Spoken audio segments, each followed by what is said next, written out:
होई ही सोई जो राम रची राखा, को करी तर्क बढ़ावे साखा। ये चौपाई हमारी जिंदगी बदल सकती है अगर हम इस चौपाई का मतलब समझ जाएं। ये चौपाई ना बहुत ही मोटिवेशनल चौपाई है। ये चौपाई ये कहती है कि होना वही है जो राम ने लिख दिया है। यानी कि आपके जीवन में कभी कभी हमें लगता है कि किसी ने हमारे साथ बुरा किया, हमने किसी के साथ बुरा किया, किसी ने हमें धोखा दिया, या आज हम इतनी परेशानियों में क्यों हैं, हम ही क्यों स्ट्रगल कर रहे हैं।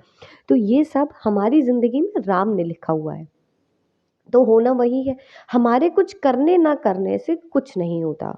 हमारी लाइफ में जितने भी चीज़ें होती हैं वो सब लिखी हुई होती हैं।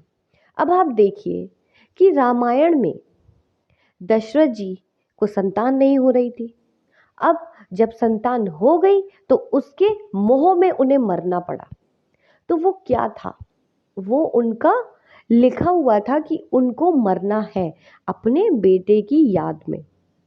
और अगर केकई ऐसा ना करती तो दशरथ जी को जो श्राप मिला था वो श्राप कैसे सच होता? तो सब चीज़ें लिखी हुई थी और वो प्री प्लान थी, बस अब वो हो रही थी। अब अगर केकई राम जी को वनवास नहीं भेजती, उनको एक रात के बाद उन्हें राजा वो बन जाते, तो फिर रावण का वध कैसे होता? रावण की बुराइयों की जो अति हो चुकी थी उसका अंत कैसे होता? तो इससे लोग ये कैसे समझते कि बुराई कितनी भी बड़ी हो, कितनी भी ताकतवर हो, पर जीत हमेशा सच्चाई की होती है। अब सीता जी जो शादी करके एक राजा के साथ आई और उन्हें क्या करना पड़ा? जंगल जंगल भटकना पड़ा। जिस महल में वो रही उस महल से वो कांटों में आ। तो कहने का मतलब क्या है कि होगा वही जो राम रची राखा।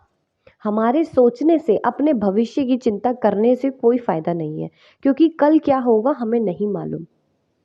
वो सिर्फ और सिर्फ भगवान को मालूम है। हमारा फर्ज है काम करना, कर्म करना, फल देना भगवान का काम है।